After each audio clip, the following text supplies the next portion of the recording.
Hello बच्चों, welcome back to Vinay academy. अगर आप लोगों को याद हो तो लास्ट क्लास में हम लोगों ने डिस्कस किया था रीनीट का पेपर, जिसमें कुछ ही क्वेश्चंस डिस्कस हो पाए थे। बाकी के क्वेश्चन हम आज की क्लास में डिस्कस करेंगे। तो अगर आपको याद हो, लास्ट क्लास में आपको एक होमवर्क दिया था, क्वेश्चन नंबर 114 सॉल्व करने के लिए बोला था। ठीक है, तो क्वेश्चन नंबर 114 कहता है कि जो लेंथ है स्टेम की एट टाइम जीरो पे लेंथ दे रखी है 20 सेंटीमीटर। ठीक है, एरिथमेटिक ग्रोथ रेट दे रखा है 30 सेंटीमीटर पर डे। इसका मतलब हुआ कि अगर हम जब से ऑब्जर्वेशन स्टार्ट कर रहे हैं, ठीक है, उसको हम मान लेंगे length at time zero. Length at time zero का मतलब हो गया कि जब से हम ऑब्जर्वेशन को स्टार्ट कर रहे हैं। लेंथ एट टाइम टी हो गया कि एक सर्टेन ड्यूरेशन के बाद हमने लेंथ क्या ऑब्जर्व करी है। एरिथमेटिक ग्रोथ रेट दे रखा है, मतलब कितनी ग्रोथ हो रही है एक दिन में। तो एक दिन में जो प्लांट है वो 30 सेंटीमीटर ग्रोथ शो कर रहा है। What is the length of the stem at the end of the 7th day. तो बोला गया है 7th डे के एंड में जो स्टेम है उसकी ग्रोथ क्या होगी, उसकी लेंथ क्या होगी। तो यहाँ पे टाइम दे रखा है हमें 7 डे। ठीक है, हमें एल नॉट दे रखा है 20 सेंटीमीटर। देखो बोल रहे हैं ना length at time zero, length at time zero 20 centimetre है। लेंथ एट टाइम टी हमसे पूछा गया है, आर दे रखा है 30 सेंटीमीटर और टी हमारे पास 7 डे। तो हमारे पास एक फॉर्मूला होता है जो कहता है L L T is equals to L not plus R T. ठीक है, L T is equals to L not plus R T. ये फॉर्मूला, हम इस फॉर्मूले को अप्लाई करेंगे जहां पे लेंथ एट टाइम टी हमें निकालना है। लेंथ एट टाइम जीरो 20 दे रखा है, आर दे रखा है 30 और टी दे रखा है हमारे पास 7। तो यहाँ पे आ जाएगा 20 210 और ये 20। तो लेंथ एट टाइम टी आ गया हमारे पास सीधा सीधा 230 सेंटीमीटर। तो कहीं ऑप्शन में अगर 230 सेंटीमीटर दिख रहा हो तो हम उसको तुरंत टिक कर देंगे। ये आंसर हो गया हमारा सही। नेक्स्ट क्वेश्चन है, विच of the following is not part of human central nervous system. हमारे बॉडी में इनमें से कौन सा सेंट्रल नर्वस सिस्टम का पार्ट नहीं है, सेंट्रल नर्वस सिस्टम का पार्ट नहीं है, ये बोला गया है। तो देखें जरा यहाँ पे पायामीटर हमें पता है कि जो ब्रेन होता है, ब्रेन की कवरिंग को हम पायामीटर एक कवरिंग है। दूसरी एरिकनॉइड भी एक मिडल कवरिंग होती है, ड्यूरामीटर इंटरनल कवरिंग होती है। ये बचा पेरिकार्डियम। अच्छा, यहाँ पे टर्म दे रखा है cardium. Cardium term is related with the heart, और हार्ट नर्वस सिस्टम का पार्ट है नहीं। तो यहाँ पे देख के हम ऑप्शन लगा देंगे that pericardium will be the correct answer, because pericardium is not the part of the human nervous system और human neural system. Next question says that which of the following plant growth regulator promote internode elongation prior to flowering in cabbage। यहाँ पे बोला गया है जब cabbage मतलब पत्ता गोभी या बंद गोभी की हम बात कर रहे हैं, कैबेज में जब फ्लावरिंग होनी है तो कैबेज में इंटरनोड इलोंगेशन कौन कराता है फ्लावरिंग से पहले। तो हमारे पास सीधा सीधा एनसीईआरटी की लाइन में दे रखा है आंसर जिब्रेलिन। इसमें कोई डिस्कशन की रिक्वायरमेंट ही नहीं है, बिकॉज जिब्रेलिन जो होता है वो इंटरनोड इलोंगेशन में मदद करता है। कैबेज में, बीट में, शुगर केन में ये जिब्रेलिन ही इंटरनोड इलोंगेशन में मदद करता है, जिससे इंटरनोड की लेंथ बढ़ती है, साथ ही साथ प्रोडक्टिविटी भी बढ़ती चली जाती है। तो gibberellin will be the correct answer in question number 116। Next question कह रहा है match list one with list two. List one को लिस्ट टू से हमें मैच करना है, जिसमें प्लेसेंटेशन की बात करी गई है। तो पहली बात तो व्हाट इज प्लेसेंटेशन। प्लेसेंटेशन का मतलब होता है कि अरेंजमेंट ऑफ प्लेसेंटा। प्लेसेंटा क्या है, तो होता क्या है, यहाँ पे हम थोड़ा सा डिस्कशन कर लेते हैं प्लेसेंटा के बारे में। तो जरा ध्यान देंगे, ये एक ओव्यूल है, ठीक है, this is the wall of the ovary. हम मार्क कर दे रहे, this is the wall of ovary. ठीक, ये ओवरी की वॉल है, दिस इज द ओव्यूल। अब ओवरी की वॉल और ओव्यूल के बीच का ये जो कनेक्शन है ना, this connection is called as the placenta. इसी को हम बोल देते हैं प्लेसेंटा। ठीक है, तो प्लेसेंटा का अरेंजमेंट जो होता है, मतलब अलग अलग टाइप से प्लेसेंटा अरेंज होगा, अलग अलग तरीके से ओव्यूल को होल्ड करेगा, तो इसी को हम प्लेसेंटेशन बोल देते हैं। तो यहाँ पे डिफरेंट टाइप के प्लेसेंटेशन है, जो क्लास 11th में डिस्कस किए जाते हैं, जिसमें पहला है marginal presentation, axile presentation, parietal presentation, free central presentation. तो यहाँ पर 4 टाइप के प्रेजेंटेशन दिए हुए हैं। एक और 5th टाइप का प्रेजेंटेशन होता है जिससे हम बेसल प्रेजेंटेशन बोलते थे। तो मार्जिनल प्रेजेंटेशन देखा गया है in the case of P के केस में ऐसा होता है ना, ये मटर है, ये इसके दाने इस तरीके से जुड़े हुए रहते हैं पी के, और इसके ऊपर पॉट कवर होता है, तो this is the marginal presentation. Next यहाँ पे एक्साइल प्रेजेंटेशन देखा गया है in the case of tomato के केस में एक्साइल प्रेजेंटेशन देखा जाता है। देन यहाँ पे पैराइटल प्रेजेंटेशन की बात करें तो पैराइटल प्रेजेंटेशन देखा गया है in the case of argemone के केस में पैराइटल प्रेजेंटेशन देखा गया है। और फ्री सेंट्रल देखा गया in the case of primrose के केस में फ्री सेंट्रल प्रेजेंटेशन देखा जाता है।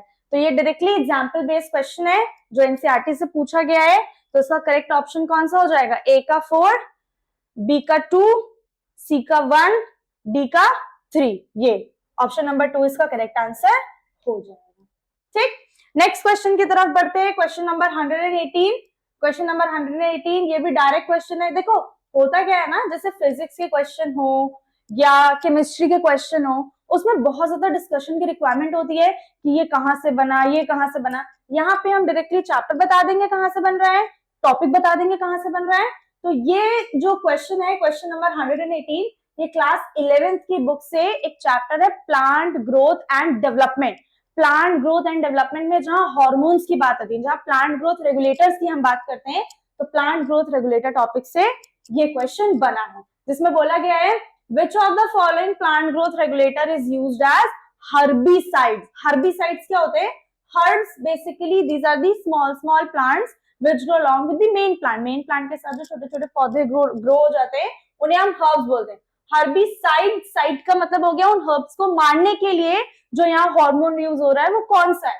तो एब्सिसिक एसिड नहीं है, जिब्रेलिन भी नहीं है, काइनेटिन भी नहीं है, तो यहाँ हर्बिसाइड हो जाएगा हमारा 2,4D। ये एक सिंथेटिक ऑक्सिन होता है, ठीक है, एक सिंथेटिक टाइप का ऑक्सिन है 2,4D। नेक्स्ट क्वेश्चन की तरफ बढ़ते हैं। नेक्स्ट क्वेश्चन है हमारा क्वेश्चन नंबर कौन सा? 119। तो 119 कह रहा है when any plane passing through the central axis of the body divides the organism into two identical halves, it is called radial symmetry। हम क्वेश्चन इधर ले लेते हैं क्योंकि बार बार मुड़ने में हो रही है थोड़ी प्रॉब्लम, तो हम डायरेक्टली क्वेश्चन रीड करेंगे फिर उसका आंसर दिया जाएगा। तो क्वेश्चन है, स्टेटमेंट 1 कह रहा है when any plane passing through the central axis of the body divides the organism into two identical halves, it is called radial symmetry। Radial symmetry के लिए यहाँ पे बोला गया है कि अगर ये बॉडी है, ठीक है, और कोई भी प्लेन जो बॉडी के सेंटर एक्सिस से पास करे, ये भी सेंटर एक्सिस से पास कर रहा है, ये भी सेंटर एक्सिस से पास कर रहा है, ये भी सेंटर एक्सिस से पास कर रहा है, तो कोई भी प्लेन जब बॉडी के सेंटर एक्सिस से पास करे और बॉडी को दो इक्वल हाफ में डिवाइड कर दे, इसी को हम रेडियल सिमेट्री बोलते हैं। तो ये बात बिल्कुल सही है कि जब भी बॉडी के सेंट्रल एक्सिस से कोई भी लाइन पास करे और बॉडी को दो इक्वल हाफ में डिवाइड कर दे तो इसको हम रेडियल सिमेट्री कहते हैं। तो स्टेटमेंट 1 इज करेक्ट। स्टेटमेंट 2 कह रहा है echinodermata both adult and larva are radially symmetrical. तो भैया ये थोड़ी गलत बात हो गई, यहाँ पे बोला गया है कि इकाइनोडर्मेट्स वो फाइलम है जिसमें स्टारफिश आते हैं, ठीक है, तो स्टारफिश वाले फाइलम की बात कर रहे हैं यहाँ पे। तो echinoderms both adult and larva are radially symmetrical. क्या अडल्ट इकाइनोडर्मेट भी रेडियली सिमेट्रिकल होती है, या फिर जो लार्वा है क्या वो भी रेडियली सिमेट्रिकल होता है? तो यहाँ तो गड़बड़ हो गया। यहाँ पे जो अडल्ट इकाइनोडर्मेट होती हैं ये तो रेडियली सिमेट्रिकल होती हैं, adult echinoderms are radially symmetrical. लेकिन अगर हम बोल दें क्या लार्वा भी रेडियली सिमेट्रिकल होता है, तो लार्वा बाइलेटरली सिमेट्रिकल होता है। बाइलेटरली सिमेट्रिकल होने का मतलब कि ये ऑर्गेनिज्म की बॉडी है, ठीक है, जब हम इसे सेंटर वर्टिकल एक्सिस से काटेंगे तब ये दो आइडेंटिकल हाफ में डिवाइड, जैसे हम मेरी बॉडी है, अगर हम बीच से एक लाइन पास करें तो मेरी बॉडी दो इक्वल हाफ में डिवाइड हो जाएगी, विच मींस मेरी बॉडी यहाँ पे बाइलेटरली सिमेट्रिकल है। लेकिन अगर हम यहाँ से काटे और किसी डायगोनल से काटे तो बॉडी दो इक्वल हाफ में डिवाइड नहीं होगी। तो यहाँ पे ये हमारा स्टेटमेंट 1 सही है, स्टेटमेंट 2 गलत हो जाएगा, because Larval echinodermates are bilaterally symmetrical and adults are radially symmetrical. ये exception है हमारा echinodermates group में. Next question, question number 120. Question number 120 कह रहा है दो लिस्ट दे रखे हैं, लिस्ट 1 और लिस्ट 2, और हमें यहाँ पे मैचिंग करनी है कि कौन सा सही है कौन सा गलत है. तो जरा देखें यहाँ पे क्या बोला गया है. स्टार्च, एंटीबॉडी, कॉन्केवलेंट ए, ग्लूट4, ये लिस्ट ए है, लिस्ट बी. इसके बताओ ये कौन सा इसमें मैच करेगा. तो हमें पता है एंटीबॉडीज जो होती हैं ये इन्फेक्शन से फाइट कराने में मदद करती है. हमें देख के समझ में आ रहा है कि एंटीबॉडी इन्फेक्शन से फाइट कराने में मदद करती है.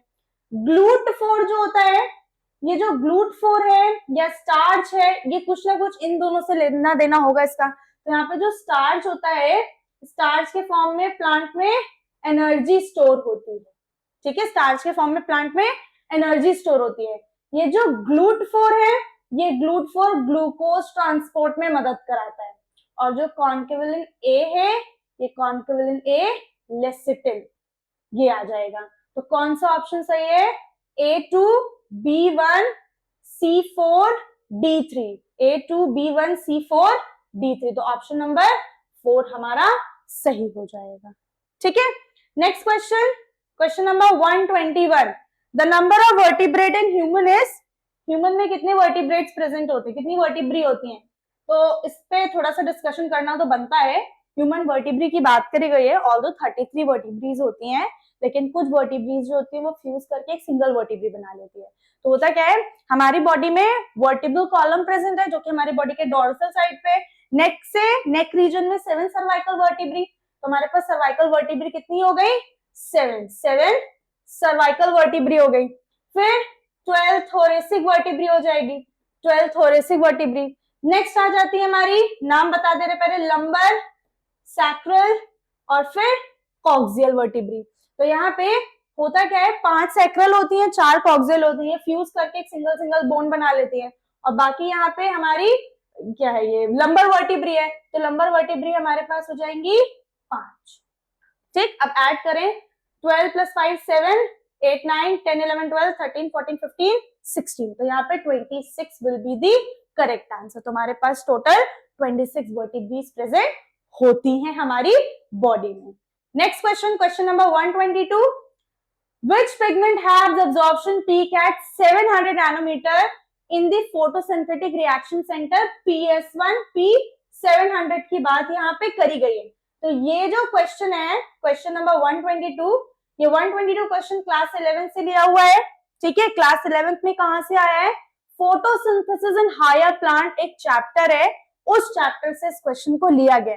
तो यहाँ पे जैसे ये P700 है ना, वैसे एक P680 भी होता है जो PS2 के लिए रिस्पॉन्सिबल होता है. ठीक है, यहाँ पे P700 P680 का मतलब है कि ये नैनोमीटर, ये वेवलेंथ दे रखी है लाइट की. बताया गया है कि अलग अलग यहाँ पे रिएक्शन सेंटर बनते हैं और अलग अलग वेवलेंथ की लाइट यहाँ पे एब्जॉर्ब होती है. तो जो फोटो सिस्टम 1 होता है ये 700 नैनोमीटर की वेवलेंथ की लाइट को एब्जॉर्ब कराता है, और जो फोटो सिस्टम 2 होता है ये 680 नैनोमीटर की लाइट को एब्जॉर्ब कराता है. लेकिन जो रिएक्शन सेंटर बनता है, वो रिएक्शन सेंटर बनता है क्लोरोफिल ए का. तो क्लोरोफिल ए ही रिस्पॉन्सिबल होता है रिएक्शन सेंटर बनाने के लिए in both the cases of photo system. बाकी ज़ैंथोफिल, कैरोटेनॉइड्स, क्लोरोफिल भी, ये जो पिगमेंट्स होते हैं इनको हम एक्सेसरी पिगमेंट्स बोल देते हैं. एक्सेसरी पिगमेंट मतलब इनका डायरेक्टली फोटोसिंथेटिक रिएक्शन में रोल नहीं होता है, बस ये लाइट को एब्जॉर्ब कर करके लाती हैं और क्लोरोफिल ए मॉलिक्यूल को ट्रांसफर करती चली जाती है. तो ये हो गए हमारे एक्सेसरी पिगमेंट्स.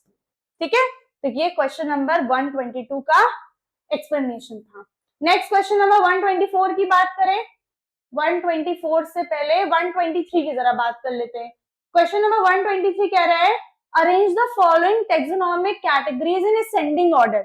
असेंडिंग ऑर्डर में अरेंज करना है, जिसमें पहला दे रखा है genus, order, family, species, class, phylum, kingdom. ये डिफरेंट डिफरेंट हमारे पास टेक्सोनोमिक ग्रुप्स दे रखे हैं, कैटेगरीज दे रखी हैं.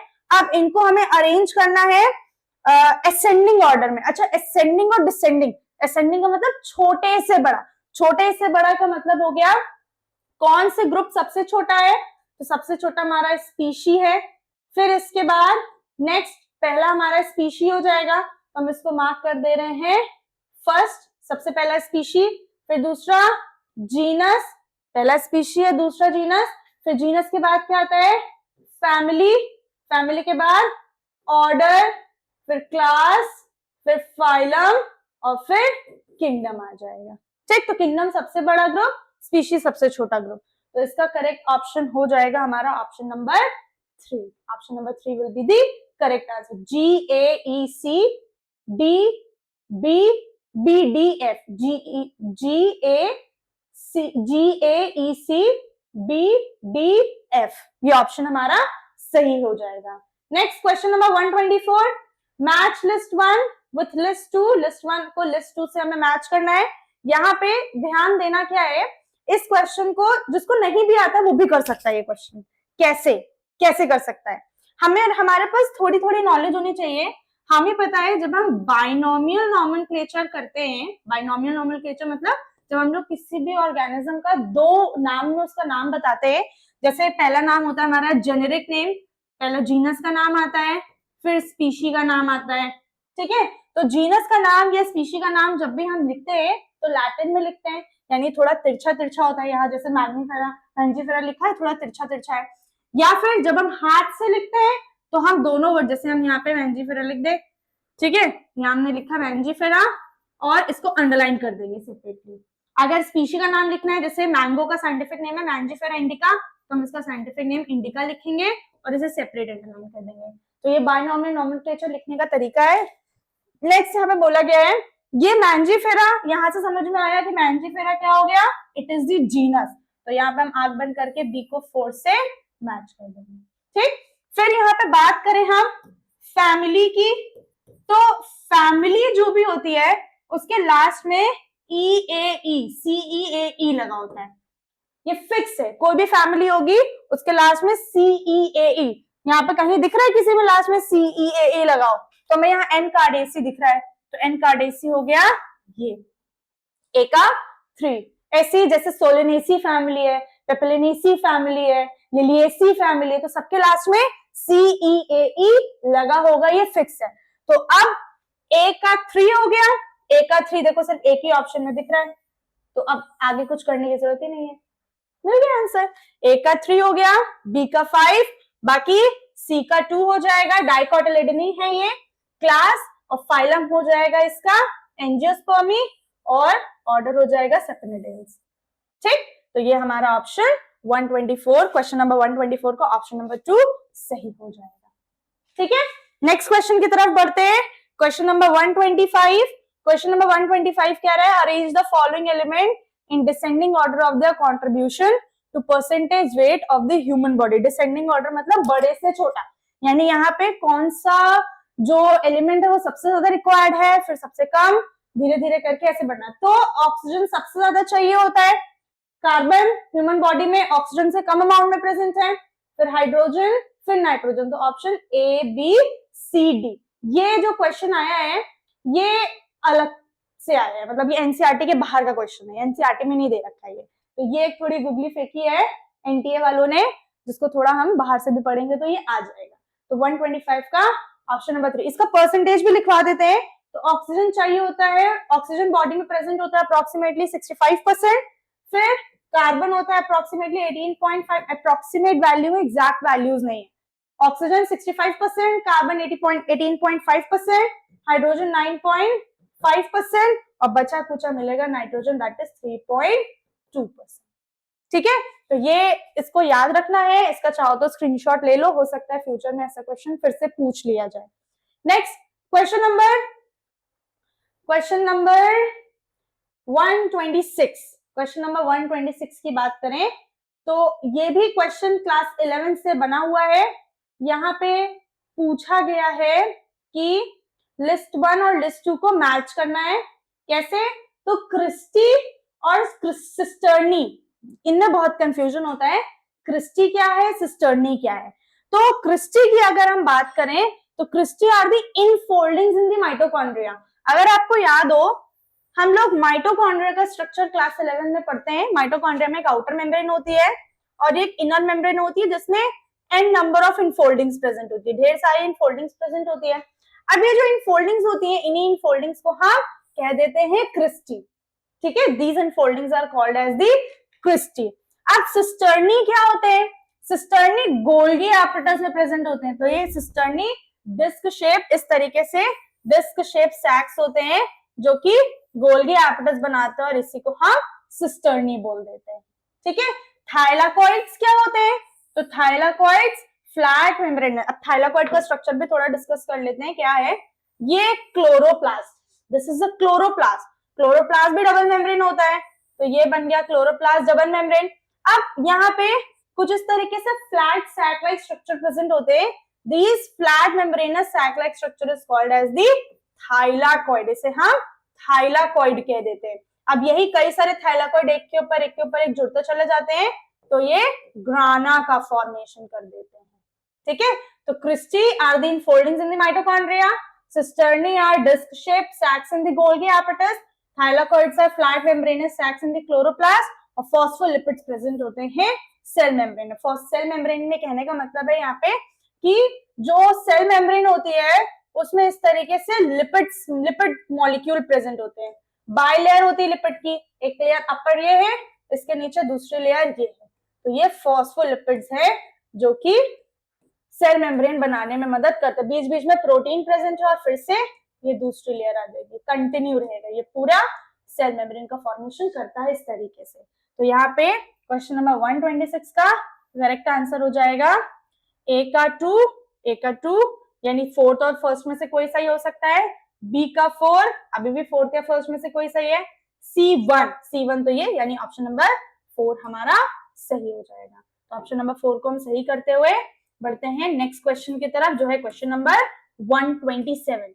Question number 127 says that the number of action potential generated by sinoatrial node in a healthy human is dash per minute।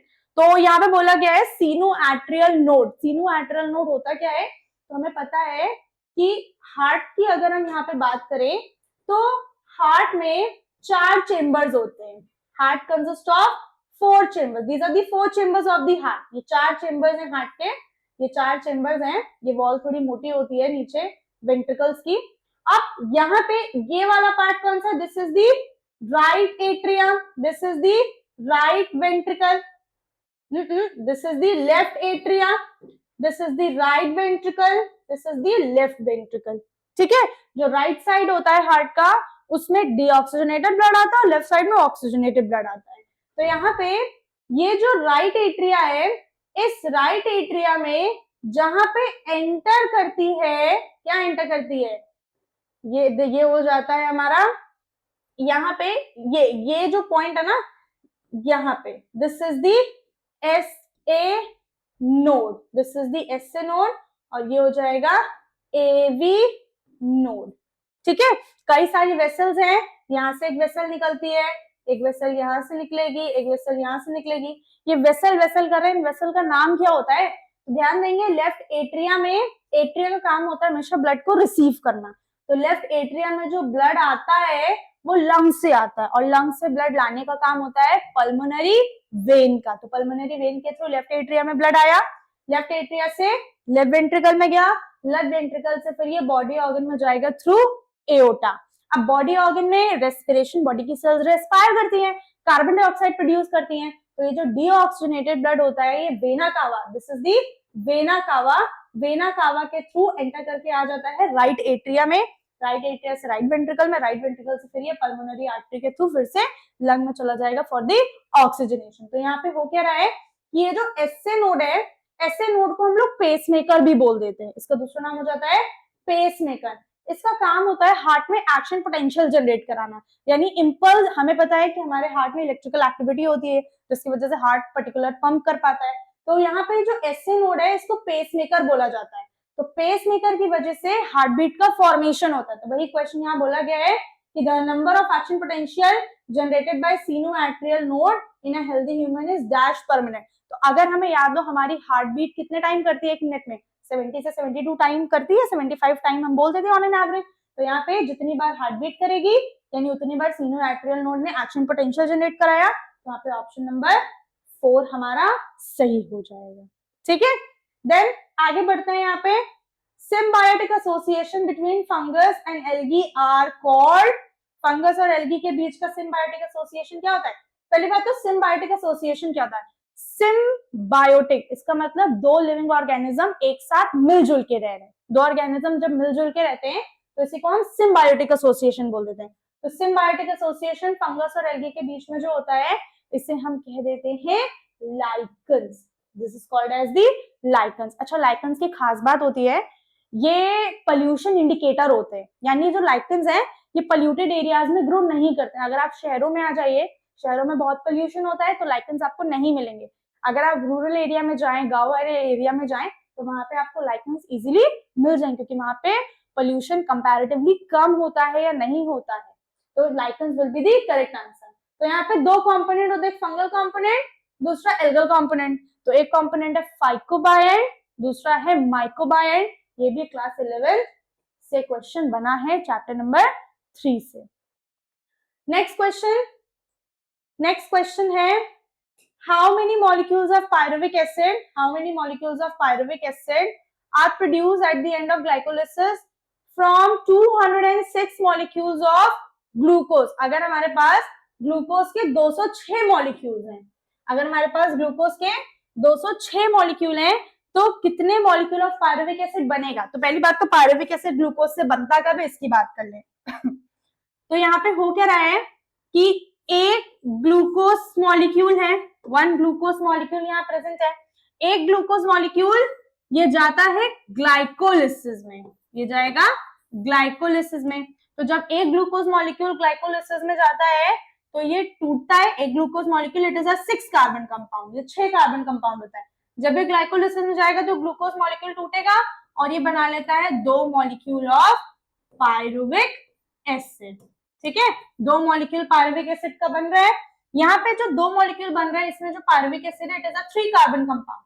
तो इसीलिए equation balance करनी है, law of conservation of mass यहाँ लगेगा। 6 कार्बन यहाँ है तो 3 कार्बन बन जाएंगे, वो भी 2 मॉलिक्यूल, यानी एक ग्लूकोज 2 मॉलिक्यूल पायरुविक एसिड बनाता है। सवाल हमसे पूछा गया कि कितने मॉलिक्यूल पायरुविक एसिड बनेगा ग्लाइकोलिसिस के एंड में। अगर 206 मॉलिक्यूल है तो सिंपल 206 इंटू 2 कर दे, आंसर आ जाएगा हमारे पास 412। आंसर आ गया 412 मॉलिक्यूल्स ऑफ पायरुविक एसिड बनेंगे at the end of glycolysis 206 glucose molecule से। ठीक, नेक्स्ट क्वेश्चन नंबर, हाँ, which of the following represent the correct sequence of arrangement of bones in the lower limb of humans? तो lower limb यानी पैरों की बात करी गई है, तो पैरों में बोन्स का सीक्वेंस कौन सा सही है? तो पहली बात तो बॉडी की लॉन्गेस्ट बोन की बात करें तो वो हो जाएगी फीमर। तो फीमर के लिए हो गया it is the longest bone of the body. ठीक है, फिर पटेला की बात करें तो पटेला हो जाता है, पटेले को हम बोल देते हैं नी कैप, घुटने का जो कवर होता है इसको हम पटेला बोलते थे, it is the knee cap.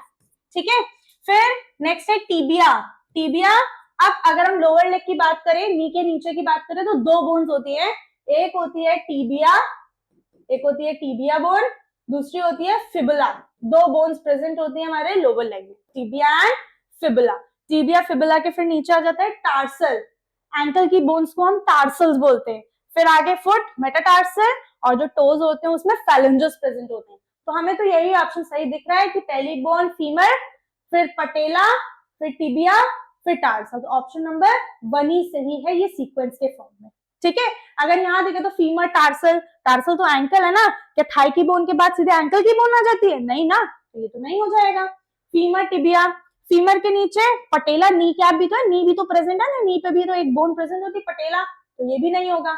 Patella femur, भैया पहले घुटना आएगा या पहले थाई आएंगी? पहले थाई आएंगी ना, तो ये भी गलत हो जाएगा। तो ऑप्शन नंबर 1 हमारा बिल्कुल सही हो जाएगा। नेक्स्ट है जीनस रिप्रेजेंट व्हाट? जीनस किसे रिप्रेजेंट करता है? Group of closely related species, group of closely related families and individual plant और animal, a population of plant and animal. Genus किसको यहाँ पे रिप्रेजेंट कर रहा है? तो जीनस रिप्रेजेंट करता है group of closely related species को। ठीक है, जो ग्रुप होता है क्लोजली रिलेटेड स्पीशीज का, इन्हें जीनस रिप्रेजेंट करता है। ठीक, जैसे अगर हमने बोला पैंथेरा, तो पैंथेरा जीनस है, लियो, लायन, टिग्रिस, टाइगर, तो ये स्पीशीज हो गए ना, तो पैंथेरा लियो बोलो, पैंथेरा टिग्रिस बोलो, तो अलग अलग ऑर्गेनिज्म यहाँ पे बन जाएंगे। Question number 132, the correct sequence of adult cell cycle phases is, अब इसमें कौन सा सीक्वेंस सही है सेल साइकिल का, तो पहले कौन सा फेज आता है फिर कौन सा फेज आता है, तो पहले तो यहाँ पे बात कर लेते हैं हम सेल डिविजन की, ठीक है। सेल डिविजन की बात करें तो सेल डिविजन में दो फेजेस होते हैं, एक होता है इंटरफेज, एक होता है इंटरफेज, दूसरा आ जाता है एन फेज, पहला इंटरफेज है दूसरा एन फेज है। इंटरफेज की बात करें तो उसमें कुछ सब फेजेस आ जाते हैं, जैसे G1 phase, S phase, G2 phase, ये सारे फेज ये सीक्वेंस वाइज लिख रहे हैं। G1 phase is the growth 1 phase or the gap 1 phase, S phase is the synthesis phase, then G2 phase is the growth 2 phase, फिर N phase आ जाएगा। तो sequence हम यहाँ लिख दे रहे हैं, फिर ऑप्शन मैच करेंगे, G1 phase, फिर S phase, फिर G2 phase और फिर N phase। तो कौन सा ऑप्शन मैच हो रहा है, हमें ऑप्शन नंबर 3 मैच होता हुआ नजर आ रहा है, तो ऑप्शन नंबर 3 हमारा सही हो जाएगा, आंसर हो जाएगा क्वेश्चन नंबर 132 का। एंडोमेम्ब्रेन सिस्टम इंक्लूड्स व्हाट, ये भी क्लास 11 का डायरेक्ट क्वेश्चन आया है, यहाँ पे क्लास 11 के भर भर के क्वेश्चन दिए हुए हैं, ठीक है। तो endomembrane system include, endomembrane system में क्या क्या आ जाता है, तो एंडोमेम्ब्रेन सिस्टम में आता है हमारा माइटोकॉन्ड्रिया, ठीक है। इसको एंडोमेम्ब्रेन सिस्टम क्यों बोल रहे हैं, एंडोमेम्ब्रेन सिस्टम इसलिए बोला जाता है क्योंकि एक ऑर्गेनल में जो भी प्रोडक्ट बना वो नेक्स्ट के लिए एज अ रॉ मटेरियल की तरह एक्ट करता है, नेक्स्ट से वो रॉ मटेरियल फिनिश गुड में कन्वर्ट होता है, फिर नेक्स्ट ऑर्गेनल में वो ट्रांसफर हो जाता है, इसीलिए हम इसे एंडोमेम्ब्रेन सिस्टम कह देते हैं। तो इसमें पहला आ जाएगा हमारा माइटोकॉन्ड्रिया, ऑप्शन में माइटोकॉन्ड्रिया है, फिर है क्लोरोप्लास्ट, फिर पेरोक्सिसोम्स एंड वैक्यूल। तो भाई माइटोकॉन्ड्रिया तो एक हमारी अलग सेल ऑर्गेनल होती है ना जो अपना काम खुद करती है, ये एनर्जी बना रही है, एनर्जी तो किसी और में नहीं जा रहा है, तो ये ऑप्शन तो नहीं होगा। गोल्गी कॉम्प्लेक्स, क्लोरोप्लास्ट, क्लोरोप्लास्ट नहीं होता एंडोमेम्ब्रेन सिस्टम का पार्ट। एंडोप्लाज्म रेटिकुलम होता है, एंडोप्लाज्म रेटिकुलम में जो सब्सटेंसेस बनते हैं वो गोल्गी में आते हैं, गोल्गी फिर उसे लाइसोसोम में भेजता है या वैक्यूल्स में स्टोर करा देता है। तो एंडोप्लाज्म रेटिकुलम, हाँ ये ठीक लग रहा है, गोल्गी भी एंडोमेम्ब्रेन सिस्टम का पार्ट है, लाइसोसोम्स भी हैं, वैक्यूल्स भी हैं, तो यहाँ ऑप्शन नंबर 3 हमें सही लग रहा है, लेकिन ऑप्शन नंबर 4 को भी हम एक बार देख लेते हैं। तो एंडोप्लाज्म रेटिकुलम ठीक है भैया, ये तो ठीक लग रहा है।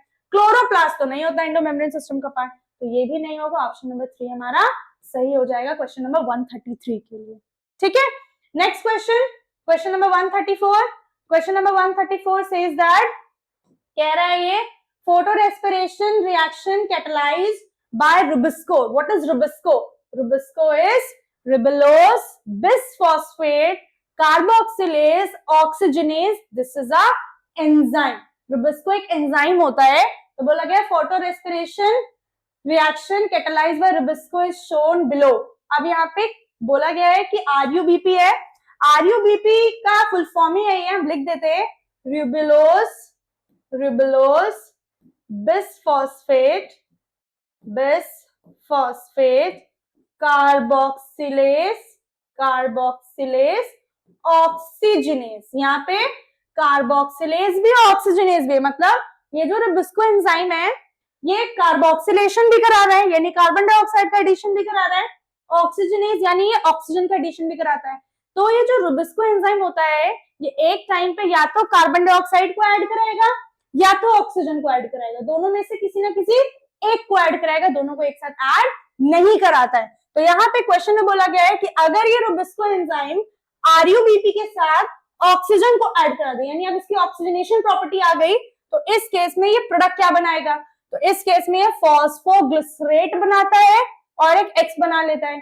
तो अगर याद हो लास्ट लेक्चर में भी ये डिस्कस किया गया था कि जब फोटो रेस्पिरेशन में तो दो प्रोडक्ट बनते हैं, फॉस्फोग्लिसरेट और फॉस्फोग्लाइकोलेट, फॉस्फोग्लाइकोलेट एक ऑप्शन में कहीं पीछे सही था, तो आंख बंद करके हम फॉस्फोग्लाइकोलेट लगा देंगे, ठीक है। फॉस्फोइनॉल पायरुवेट नहीं बनता है यहाँ पे, ना मैलेट बनता है ना ऑक्सैलोएसीटेट बनता है, इनमें से कोई ऑप्शन सही नहीं, सिर्फ फॉस्फोग्लाइकोलेट हमारा ये एक्स हो जाएगा, क्योंकि ये जो दो प्रोडक्ट होते हैं ये वेस्ट होते हैं, इनसे फर्दर ना एनर्जी बनाई जा सकती है ना फूड बनाया जा सकता है, इसलिए फोटो रेस्पिरेशन को एक वेस्ट प्रोसेस बोला जाता है प्लांट में, जिसमें कार्बन डाइऑक्साइड बाइंड नहीं करके ऑक्सीजन बाइंड करेगा आरयूबीपी के साथ।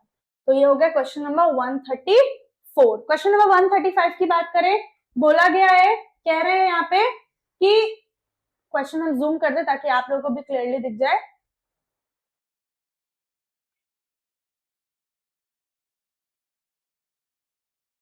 बोल रहे हैं which of the following are characteristic feature of Solanaceae family.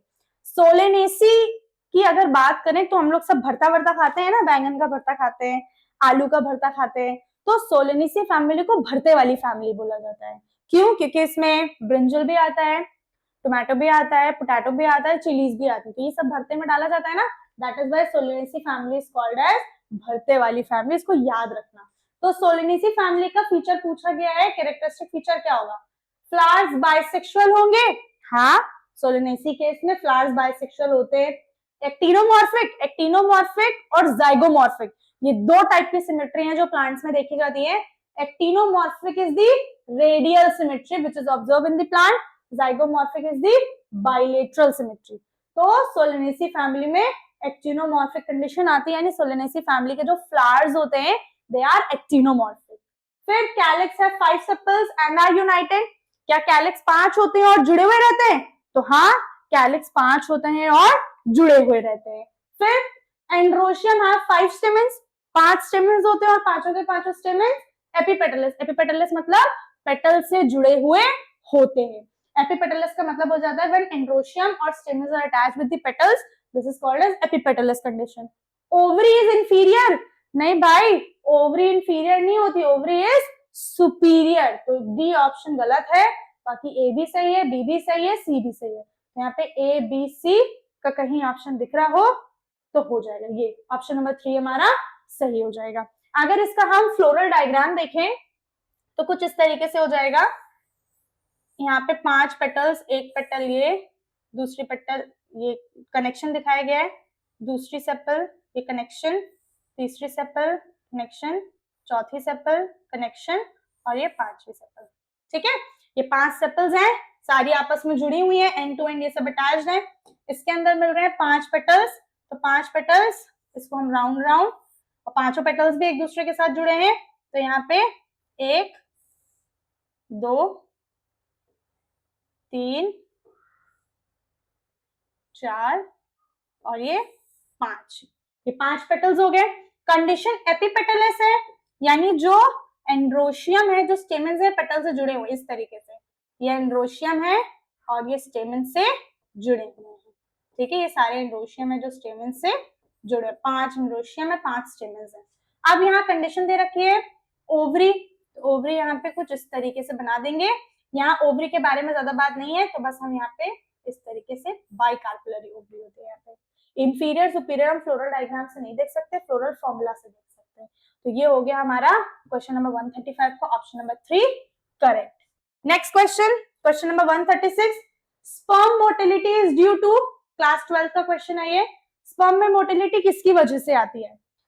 Amoeboid movement की वजह से आ रही है, मस्कुलर मूवमेंट की वजह से आ रही है, फ्लैजुलर मूवमेंट की वजह से आ रही है, सिलेरी। अगर हम थोड़ा दिमाग लगाएं अपना तो हमें समझ में आएगा कि स्पर्म का शेप फिक्स होता है। अगर किसी सेल का शेप फिक्स है तो उसमें अमीबॉइड मूवमेंट तो पॉसिबल ही नहीं है ना, तो यहाँ पे अमीबॉइड मूवमेंट तो होगा ही नहीं। स्पर्म कोई मस्कुलर स्ट्रक्चर है नहीं, तो उसमें मस्कुलर मूवमेंट भी नहीं आएगा। सीलिया का मतलब होता है छोटे छोटे हेयर लाइक स्ट्रक्चर्स। क्या स्पर्म में कोई छोटे छोटे हेयर लाइक स्ट्रक्चर्स होते हैं? नहीं होते, तो सिलेरी मूवमेंट नहीं। फ्लैजुलर मूवमेंट उसमें देखने को मिलेगा, क्योंकि जो स्पर्म होता है, ये स्पर्म का हेड रीजन, इसमें क्या प्रेजेंट है, ये मिडिल पीस हो गया जहाँ पे माइटोकॉन्ड्रिया है, और ये टेल, टेल जो होती है एक फ्लैजुला की तरह एक्ट करती है, जिसकी वजह से स्पर्म में मूवमेंट आ पाता है। तो स्पर्म में मूवमेंट आ रहा है due to the flagellar movement, sperm motile है due to the flagellar movement. Question number 137, question number 137 कह रहा है असर्शन रीजन है क्लास 12 इकोसिस्टम चैप्टर से दिया हुआ है, ऑर्गेनिज्म एंड पॉपुलेशन वाला जो टॉपिक है।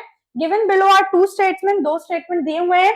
पहला स्टेटमेंट है यहाँ पे Abingdon tortoise and Galapagos Island become extinct within a decade after goats were introduced। बात सही है ना?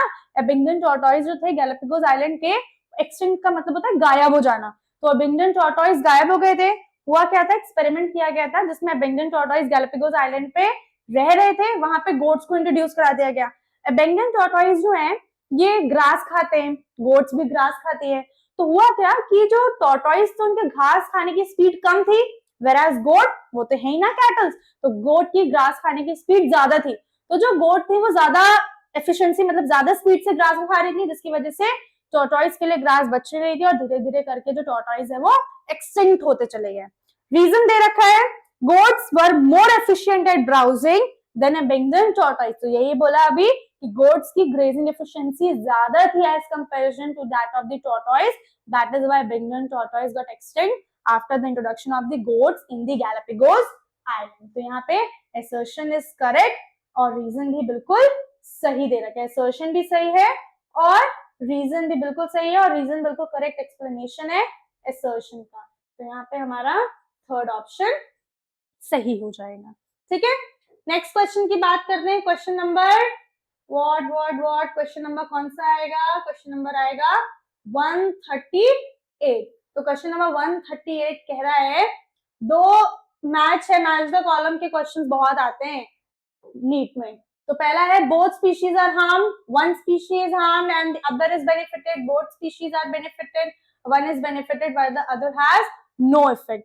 तो अगर हमें याद हो, हम लोगों ने कुछ टेबल पढ़ी थी, ठीक है, और टेबल में हमने पढ़ा था पॉजिटिव नेगेटिव इंटरेक्शन की बात करी गई थी, ठीक है, और यहाँ पे टाइप्स ऑफ इंटरेक्शन दे रखा था। तो अगर दो स्पीशी दोनों को बेनिफिट, ये स्पीशी ए है ये स्पीशी बी है, अगर दोनों स्पीशी को बेनिफिट हो रहा है तो ये था हमारा म्यूचुअलिज्म का। ठीक है, म्यूचुअलिज्म का मतलब होता है दोनों स्पीशी एक दूसरे को बेनिफिट दे रहे हैं। जैसे सिम्बायोटिक एसोसिएशन की बात करी थी, लाइकेंस की बात करी थी, इसमें दो ऑर्गेनिज्म थे एल्गी और फंगस, दोनों एक दूसरे को फायदा पहुंचा रहे थे, इसीलिए वो म्यूचुअलिज्म का एग्जाम्पल हो जाएगा। फिर एक स्पीशी का फायदा है दूसरे का नुकसान, अगर एक स्पीशी का फायदा हो रहा है दूसरे का नुकसान, तो ये एग्जाम्पल हो सकता है प्रीडेशन का या फिर पैरासिटिज्म का।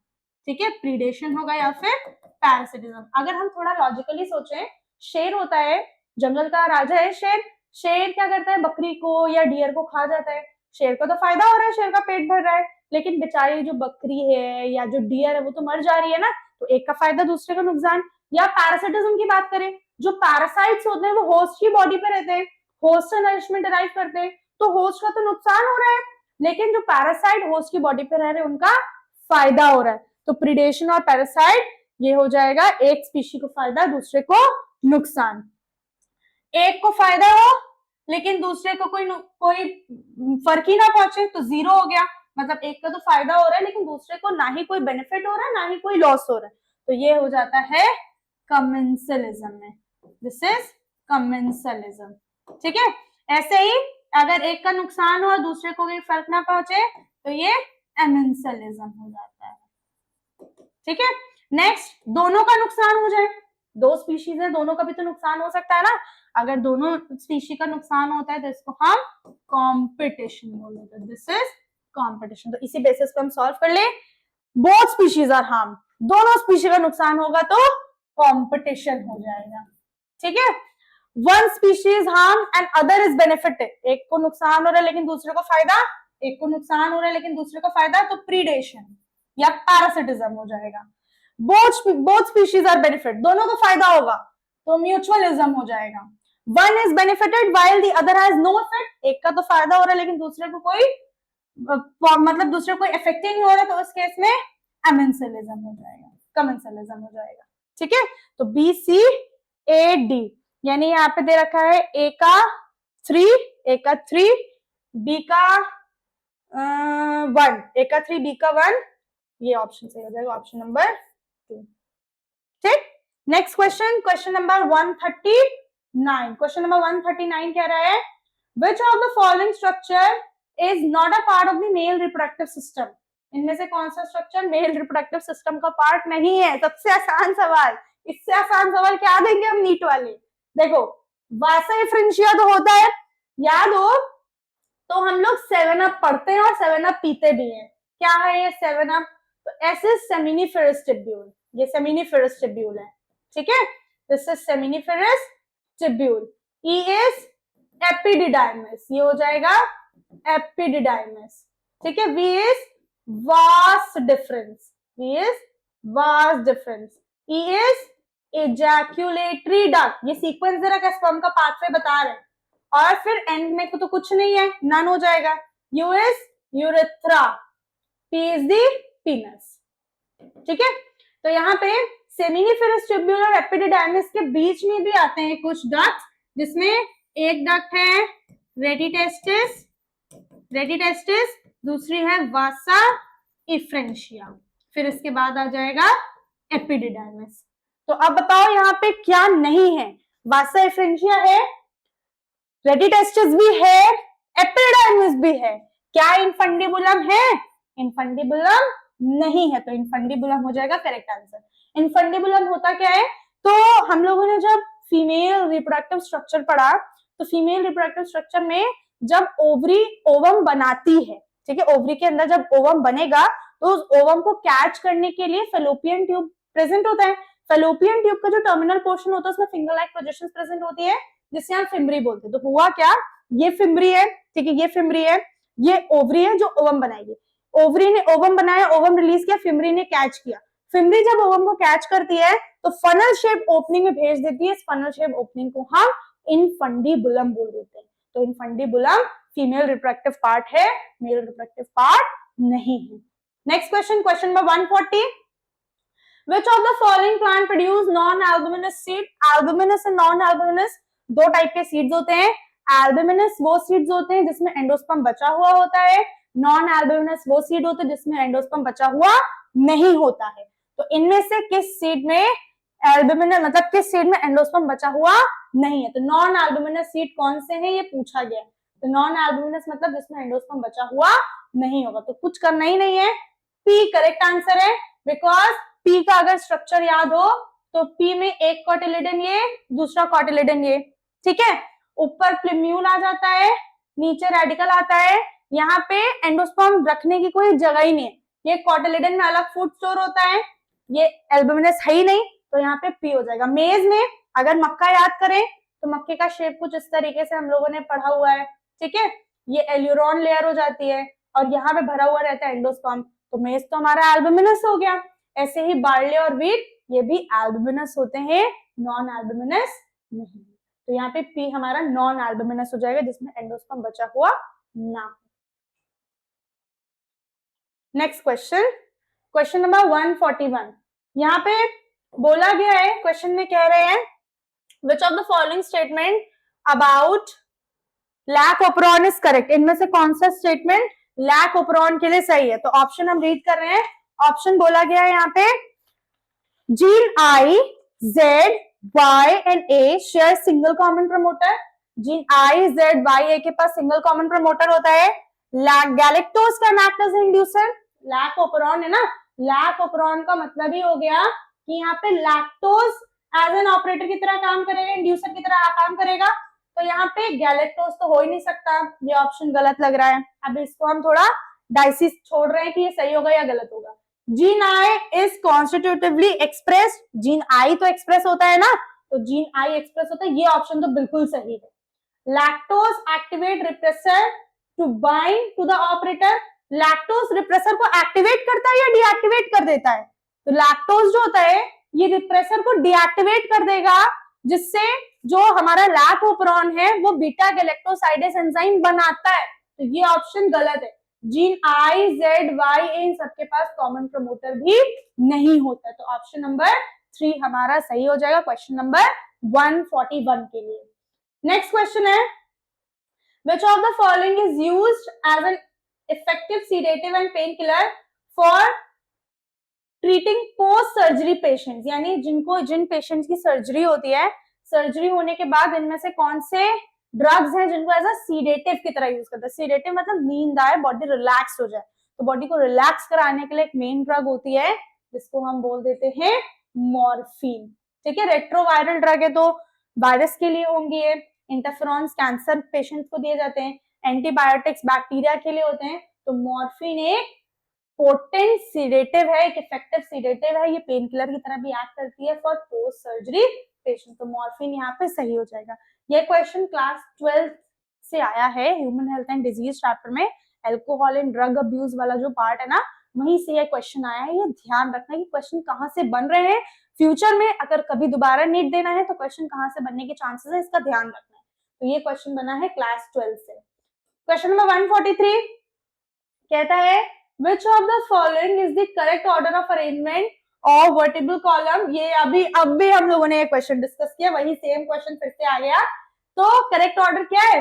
सर्वाइकल वर्टिब्री, फिर thoracic vertebrae, lumbar vertebrae, sacral vertebrae, coxal vertebrae. तो अब बताओ कौन सा ऑप्शन से हो जाएगा? Cervical, thoracic, lumbar, sacrum. Coxal नहीं दे रखा तो कोई बात नहीं, एक सिंगल बोन होती है। तो यहाँ पे हमें ऑप्शन नंबर 2 बिल्कुल सही दिख रहा है, सर्वाइकल। देखो क्वेश्चन सब रिलेटेड आ रहे हैं, अलग से बाहर से कुछ कुछ आ जाते हैं, लेकिन यहाँ पे कुछ क्वेश्चन ऐसे जिसे हम रिलेट कर सकते हैं प्रीवियस क्वेश्चन से। तो यहाँ सर्वाइकल, थोरेसिक, लंबर और सैक्रम, ये 4 वर्टिब्रीज यहाँ पे दी हुई है sequence wise. Next question, question number 144 muscle contraction is initiated buy signal send by the CNS system by the release of what. क्या रिलीज होता है जो सिग्नल आते हैं मसल कॉन्ट्रैक्शन के लिए? यहाँ पे जब मसल कॉन्ट्रैक्शन होना होता है तो न्यूरोट्रांसमीटर रिलीज होते हैं। हमारी बॉडी में जो न्यूरोट्रांसमीटर प्रेजेंट है उसका नाम है एसिटिलकोलिन। तो ये एसिटिलकोलिन वो मेन न्यूरोट्रांसमीटर है जो कि मसल कॉन्ट्रैक्शन में मदद करता है। ठीक है, तो ये हो गया हमारा acetylcholine will be the correct answer.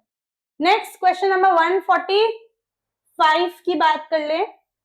Question number 145 कह रहा है, असर्शन रीजन का क्वेश्चन है, fore limbs of humans and bats are homologous. पहली बात तो होमोलोगस एनालोगस ऑर्गन्स क्या होते हैं? होमोलोगस ऑर्गन्स और एनालोगस ऑर्गन्स, इसकी बात कर ले।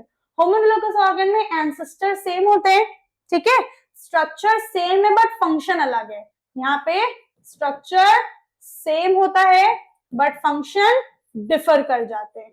ठीक, एनालॉगस ऑर्गन्स की बात करें तो यहाँ पे स्ट्रक्चर डिफरेंट होता है लेकिन फंक्शन सेम होता है। जैसे एनालॉगस का हम एग्जांपल दें, wings of butterfly and wings of birds, दोनों के विंग्स उड़ने में मदद करते हैं ना, फंक्शन तो सेम है, लेकिन एनाटॉमिकल अगर हम स्टडी करें तो बटरफ्लाई के जो विंग्स होते हैं वो काइटिन के बने हुए होते हैं, whereas the wings of the birds are made up of bones, bones present होती है वहां पे। तो ये एनालॉगी हो गया। होमोलॉगी की बात करें तो जैसे फ्लिपर्स ऑफ पेंगुइन, पेंगुइन के फ्लिपर्स होते हैं ना, और हम बोल सकते हैं हैंड्स ऑफ द ह्यूमन, हम दोनों के जो हैंड्स हैं एनाटॉमिकली वो सेम है बट अगर हम देखें मॉर्फोलॉजिकली वो तो डिफरेंट डिफरेंट फंक्शन के लिए रिस्पॉन्सिबल होते हैं। तो यहाँ पे fore limbs of humans and bats are homologous. हाँ होमोलोगस है ना, क्योंकि ह्यूमंस और बैट्स इन दोनों के case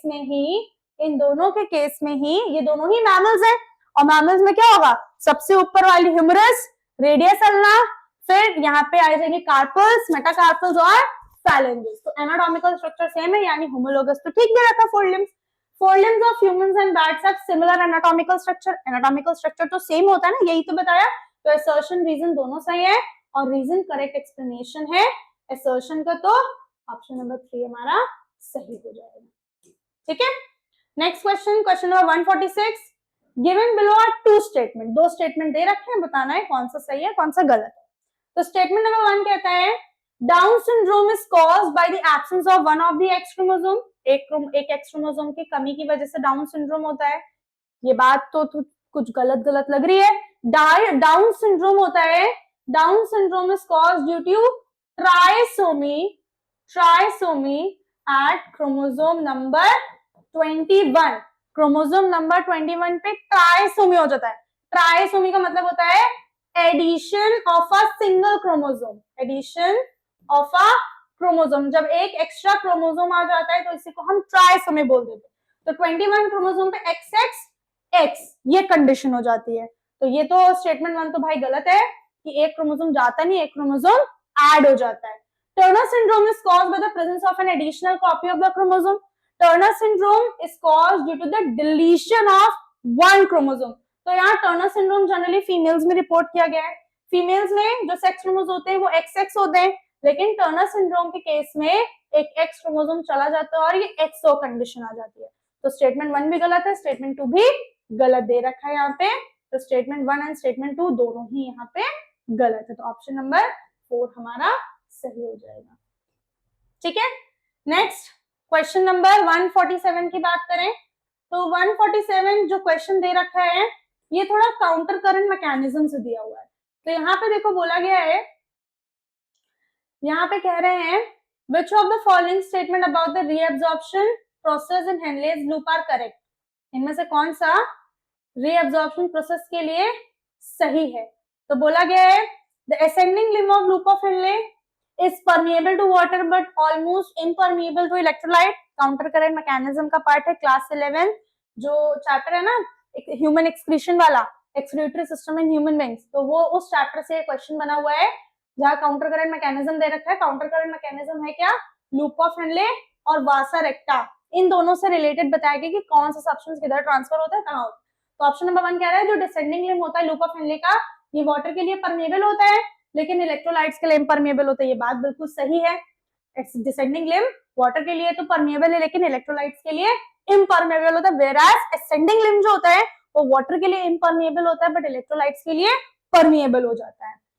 urine gets concentrated in Henle's loop, क्योंकि वाटर निकल रहा है ना, वाटर का रिमूवल हो रहा है, क्योंकि वाटर जा रहा है इसलिए यूरिन का कंसंट्रेशन भी यूरिन कंसंट्रेट हो जाता है लूप ऑफ हेनले में। ये ऑप्शन भी सही है। Reabsorption of sodium and water takes place in Henle's loop, तो हेनलेस लूप में सोडियम का रीअब्जॉर्प्शन नहीं होता है ना वाटर का रीअब्जॉर्प्शन होता है, वाटर तो एलिमिनेट हो रहा है ना, तो ये ऑप्शन हमारा गलत लग रहा है कुछ। एक्टिव और passive transport of electrolyte occur in the ascending limb of loop of Henle, हाँ बिल्कुल ठीक है। तो ascending limb of loop of Henle में जो इलेक्ट्रोलाइट्स हैं इनका एक्टिव या फिर पैसिव ट्रांसपोर्ट होता है, ये ऑप्शन भी बिल्कुल सही है। तो यहाँ पे सी ऑप्शन गलत है, बाकी ए बी और डी बिल्कुल सही है, तो ऑप्शन नंबर 2 हमारा करेक्ट हो जाएगा। ठीक, बढ़ते हैं नेक्स्ट क्वेश्चन की तरफ। नेक्स्ट क्वेश्चन कह रहा है question number 148, if the diploid chromosome number, ये अच्छा क्वेश्चन है, क्लास 12 चैप्टर नंबर 1 से क्वेश्चन बना है। If the diploid chromosomal number of typical angiosperm is 36, तो यहाँ पे जो 2n कंडीशन है दिस इज 36। ठीक, what would be the chromosome number in its endosperm, तो एंडोस्पर्म 3n होता है, 3n कितना हो जाएगा, इसमें क्रोमोसोम कितने आ जाएंगे। ठीक है, 2n is equal to 36, 3n की वैल्यू क्या होगी, तो यहाँ से हम n निकाल सकते हैं, n इज इक्वल टू 36/2, तो आ जाएगा n की वैल्यू 18, तो 3n कितना हो जाएगा, 3n will be 18 into 3, 18 into 3 is 54, 54 will be the correct answer। Question number 148 easy सा क्वेश्चन, लेकिन जिसको यही नहीं पता कि एंडोस्पर्म की प्लॉइडी कितनी क्या होती है उसके लिए क्वेश्चन बहुत डिफिकल्ट हो जाएगा। इसीलिए सेल्स कौन से हैं, उनकी प्लॉइडी क्या है, ये हम लोगों को आना बहुत जरूरी है। हम लोग आगे के लेक्चर्स में यही सब चीजें पढ़ेंगे। नेक्स्ट क्वेश्चन है, arrange the following in descending order of number of species in the Amazonian rain forest. Amazonian rain forest में नंबर ऑफ स्पीशीज कौन सी ज्यादा है कौन सी कम है, इनकी बात हमें करनी है। तो यहाँ पे सबसे ज्यादा स्पीशी कौन सी होती है, फिर सबसे कम कौन सी होती है, उसके अकॉर्डिंग हमें चलना है। तो यहाँ सबसे ज्यादा स्पीशीज मिलती है इनवर्टिब्रेट्स की। ठीक है, इनवर्टिब्रेट्स की स्पीशीज सबसे ज्यादा है। देन इसके बाद कौन सी स्पीशीज ज्यादा हो जाएगी, इसके बाद स्पीशीज ज्यादा होती है प्लांट्स की, तो डी सबसे ज्यादा है। फिर प्लांट स्पीशीज सबसे ज्यादा मिलेंगी क्योंकि छोटे छोटे से कीड़े जो ऑर्थोपोड्स हैं ये लार्जेस्ट फाइलम होता है ना, तो ऑर्थोपोड्स इनवर्टिब्रेट्स में आते हैं, इसीलिए इनवर्टिब्रेट सबसे ज्यादा है। फिर प्लांट सबसे ज्यादा है, फिर वहां अमेजोनियन रेन फॉरेस्ट तो वहां पे नदी भी होगी, तो नदी है तो वहां फिशेस सबसे ज्यादा होंगी, सी। फिर इसके बाद सबसे ज्यादा हो जाएंगी बर्ड्स और लास्ट में मैमल्स, तो D A C B E अगर कोई ऑप्शन मैच कर रहा हो, ये question number 4 option number 4 match कर रहा है तो 149 का आंसर हो जाएगा ऑप्शन नंबर 4। ठीक, अगला सवाल question number 150, a population of diploid organism is at Hardy-Weinberg equilibrium if the frequency of allele A is 0.1, the frequency of AA is AA क्या हो जाएगी, अगर A ध्यान दे जरा, अगर A हमारा 0.1 है तो AA क्या है, A स्क्वायर ही तो है ना, अगर A 0.1 है तो AA स्क्वायर है, तो यहाँ 0.1 का स्क्वायर जो होगा वही आंसर आ जाएगा। अब 0.1 का स्क्वायर कुछ बुद्धिमान लोग 0.02 बता देंगे, लेकिन 0.1, 1 का स्क्वायर 1 ही होता है, तो 0.01 आ जाएगा करेक्ट आंसर। ठीक है, तो question number 150, option number 3 will be the correct answer. The opening between the right atrium and right ventricle is guarded by what? Right atrium और right ventricle के बीच की जो ओपनिंग होती है उसको कौन गार्ड करता है? पहली बात तो फिर से आ जाते हैं जरा हार्ट पे, ये राइट साइड है ना, ये राइट एट्रिया है, this is the right atria और the right auricle, this is the right ventricle. इसके बीच में, एट्रिया और वेंट्रिकल के बीच में वॉल्स प्रेजेंट होती हैं। ये जो वॉल्स हैं इसमें 3 कस्प होते हैं, इस तरीके से 3 कस्प प्रेजेंट होते हैं। इस वॉल को हम कह देते हैं ट्राइकस्पिड वॉल। और ऐसे ही लेफ्ट एट्रिया और लेफ्ट वेंट्रिकल के बीच में जो वॉल्स प्रेजेंट होती है इसमें 2 कस्प प्रेजेंट होते हैं, इसको हम बोल देते हैं बाइकस्पिड वॉल, या इसी का दूसरा नाम हो जाता है मिट्रल वॉल। तो यहाँ पे opening between the right atrium and right ventricle is guarded by the tricuspid wall. Tricuspid wall हमारा करेक्ट आंसर हो जाएगा। Question number 152, which of the following enzymes synthesize precursor mRNA? Precursor mRNA मतलब hnRNA को कौन बनाता है? Precursor mRNA का मतलब होता है hnRNA। hnRNA को कौन सा एंजाइम बनाता है? RNA polymerase 1, DNA polymerase, RNA polymerase 3, RNA polymerase 2। तो ये भी याद करने वाली चीज है, RNA polymerase 1 नहीं बनाता है, RNA polymerase 3 नहीं बनाता है, लेकिन ये जो RNA polymerase 2 है, ये वाला RNA polymerase 2 बनाता है hnRNA, इसको बोल देते हैं हेट्रोजीनस न्यूक्लियर RNA। इस hnRNA में फर्दर प्रोसेसिंग हो जाती है। प्रोसेसिंग मतलब यहाँ पे प्रोसेस होगी स्प्लाइसिंग की, कैपिंग और फिर लास्ट में टेलिंग हो जाएगा और फाइनली बन जाएगा यहाँ पे mRNA। ठीक है, तो hnRNA क्या? It is the precursor of mRNA जिसको बनाता है RNA polymerase 2। Next question, question number 153. Given below are 2 statement. One is labeled as assertion, another is labeled as reason. तो यहाँ पे assertion reason का फिर से question आया है, बोला गया है in recombinant DNA technology, lysosome is used for disrupting bacterial cell while cellulase is for plant cell. तो cellulase enzyme क्या होता है? cellulase enzyme basically एक ऐसा enzyme है जो cellulose को digest कर जाएगा। हमें पता है plant cell में जो cell wall होती है, it is made up of cellulose। तो इस सेल्यूलोज को डाइजेस्ट करने के लिए जो एंजाइम होता है इसे हम सेल्यूलेज बोल देते हैं। ये जो लाइसोजाइम है, लाइसोजाइम एक ऐसा एंजाइम है जो बैक्टीरियल सेल वॉल को डाइजेस्ट कर जाएगा। असर्शन सही दे रखा है। ठीक, रीजन देखें, isolation of genetic material need disruption of the cell. अच्छा, जेनेटिक मटेरियल कहाँ प्रेजेंट होता है? Inside the cell. सेल के अंदर न्यूक्लियस होता है, न्यूक्लियस के अंदर प्रेजेंट होता है। अगर हमें न्यूक्लियस के अंदर से जेनेटिक मटेरियल को रिमूव कराना है तो हमें सेल वॉल को तो हटाना पड़ेगा ना पहले। तो सेल वॉल को हटाने के लिए रिस्पेक्टिव एंजाइम की रिक्वायरमेंट होती है, इसीलिए असर्शन भी सही है और रीजन भी इसका सही हो जाएगा। रीजन असर्शन दोनों सही और रीजन जो है वो करेक्ट एक्सप्लेनेशन है असर्शन का। तो यहाँ पे both A and R are correct and R is the correct explanation of the A. ठीक, next question number 154। Question number 154 कह रहा है which of the following hormone is not secreted by human placenta? इनमें से कौन सा hormone human placenta के through secrete नहीं होता है? ये बोला गया है, ये नहीं बोला गया कि कौन सा होता है। सवाल है इनमें से कौन सा एंजाइम ह्यूमन प्लेसेंटा के थ्रू सेक्रीट नहीं होता है। तो नहीं होने के लिए थोड़ी चीजें समझते हैं। पहले तो प्रोजेस्टेरॉन होता है because progesterone hormone is responsible कि एंडोमेट्रियम बना रहे और प्रेगनेंसी सपोर्ट हो पाए। LH luteinizing hormone, follicular stimulating hormone, ये 2 हार्मोन ऐसे हैं जो एंटीरियर पिट्यूटरी से सेक्रेट होते हैं, इसीलिए ये ऑप्शन हमारा गलत हो जाएगा। HCH, HCG भी प्लेसेंटा के थ्रू सेक्रेट होता है, एस्ट्रोजन भी प्लेसेंटा के थ्रू सेक्रेट होता है। प्रोजेस्टेरॉन, HCG, एस्ट्रोजन, HCG का फुल फॉर्म होता है ह्यूमन कोरियोनिक गोनाडोट्रोपिन। एक और हार्मोन होता है जिसका नाम है HPL, ह्यूमन प्लेसेंटल लैक्टोजन। तो HCG, HPL, एस्ट्रोजन, प्रोजेस्टेरोन ये सारे प्लेसेंटा के थ्रू सेक्रेट होते हैं, लेकिन यही एक LH है जो प्लेसेंटा के थ्रू सेक्रेट नहीं होता। तो LH हमारा सही होगा क्योंकि पूछा गया था विच इज नॉट सेक्रेटेड, तो यहाँ पे LH सेक्रेट नहीं होता है। क्वेश्चन नंबर 155, इससे पहले जरा एक पॉइंट और समझते हैं। एक और हार्मोन की बात करी गई एनसीईआरटी में, रिलैक्सिन की। ये जो रिलैक्सिन हार्मोन होता है ये सेक्रेट होता है ओवरी के थ्रू। ठीक है, ये ओवरी के थ्रू सेक्रेट होता है in the later phase of pregnancy, यानी जब प्रेगनेंसी को थोड़ा टाइम हो जाता है तब ये रिलैक्सिंग हार्मोन सेक्रेट होता है। नेक्स्ट है colostrum secreted by mother during initial days of lactation is abundant in which antibody, कौन सी एंटीबॉडी मिलती है कोलोस्ट्रम से जो कि मदर की बॉडी सेक्रीट करती है during the initial days of lactation, यानी जब लैक्टेशन की शुरुआत हुई है तो मदर की बॉडी कौन सी एंटीबॉडी यहाँ सेक्रीट करेगी।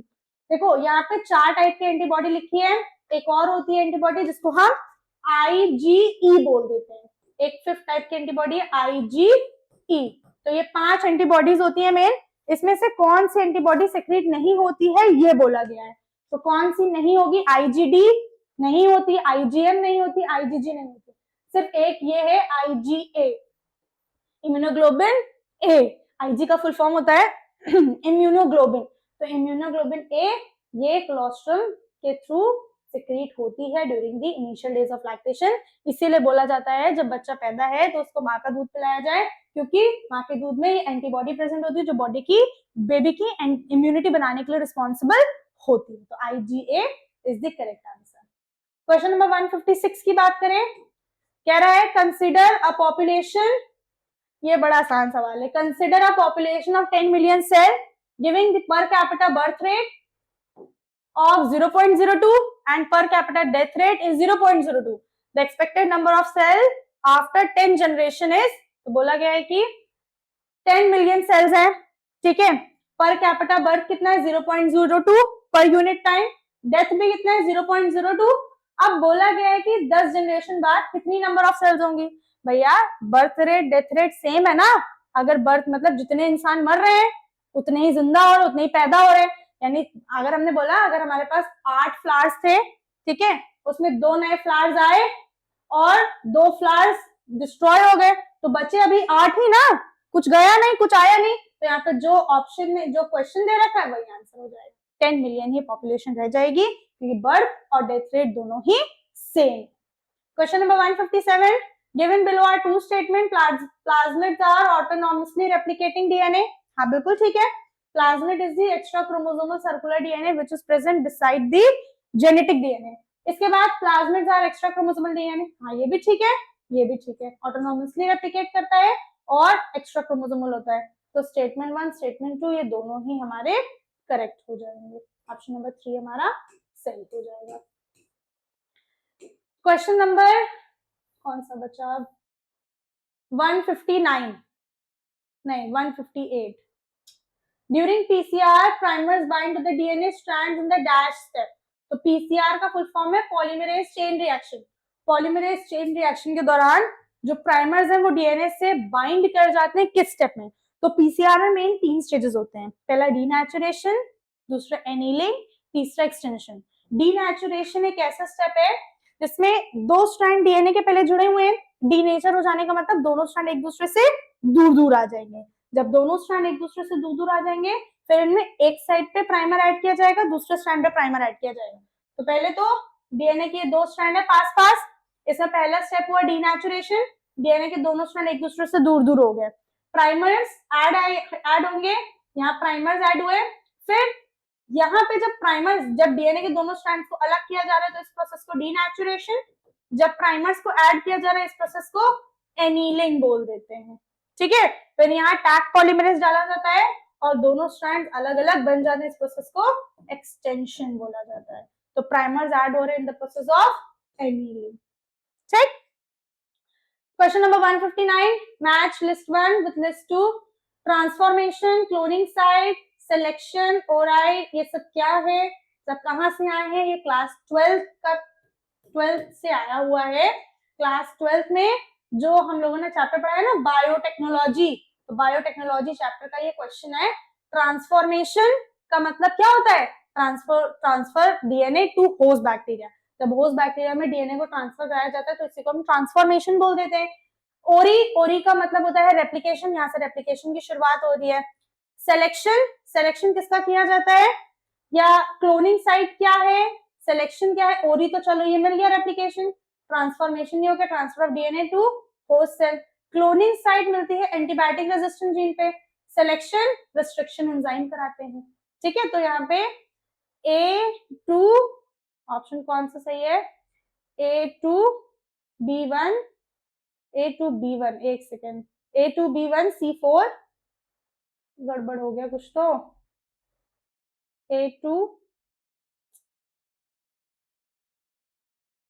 A2B1 C4 ये ऑप्शन सही है, उसमें उसको ठीक कर दे रहे A2B1 C4 D3 ये ऑप्शन सही है हमारा, इसको हम सही कर दे रहे हैं A2B1 C4 D3। नेक्स्ट देखते हैं, अगला सवाल देखते हैं, question number 160। Adaptive radiation in placental mammal in Australia marsupial leading to similarity between distant species is an example of convergent evolution। तो यहाँ पे convergent and divergent दो टाइप के evolution होते हैं। तो बोला गया convergent का मतलब होता है एक कॉमन, सबका कॉमन एंसेस्टर है, यहाँ से स्पीशीज दूर दूर जाना, ठीक है, इसी को हम कन्वर्जेंट एवोल्यूशन बोलते हैं। तो यहाँ पे ऑस्ट्रेलियन मार्सुपियल जो है जिसमें सिमिलैरिटी देखी गई अलग अलग स्पीशीज में, एक कन्वर्जेंट एवोल्यूशन का एग्जांपल हो जाएगा। Question number 161, the covering of ovum at ovulation is, जब ओव्यूलेशन होता है तो ओवम के ऊपर एक कवरिंग प्रेजेंट होती है। ओवम मतलब ये सेकेंडरी oocyte की बात करी गई है। इस सेकेंडरी oocyte के ऊपर एक कवरिंग प्रेजेंट होती है, इस कवरिंग को हम कह देते हैं, this covering is called as the zona pellucida. तो 161 का फर्स्ट सही हो जाएगा। तो 162 से 162 से 180 162 से 180 वाले क्वेश्चंस बाद में डिस्कस करेंगे नेक्स्ट क्लास में, ठीक है। तो अभी आज के लिए बहुत सारे क्वेश्चंस हम लोगों ने डिस्कस किए हैं। हम लोगों ने देखा क्लास 11 से कौन से क्वेश्चन बने, क्लास 12 से कौन से क्वेश्चन बने। तो अब हम लोग नेक्स्ट जो 20-30 क्वेश्चंस रह गए हैं इसको नेक्स्ट क्लास में डिस्कस करेंगे। तब तक के लिए अभी जितने क्वेश्चन डिस्कस हुए हैं उसको एक बार देखिए, एनसीईआरटी में देखिए किस लाइन से क्वेश्चन बने, फ्यूचर में क्या ऐसे और क्वेश्चन बन सकते हैं, नहीं बन सकते, इनकी प्रोबेबिलिटी को आप जानने की कोशिश करिए। मिलते हैं हम लोग अगली क्लास में।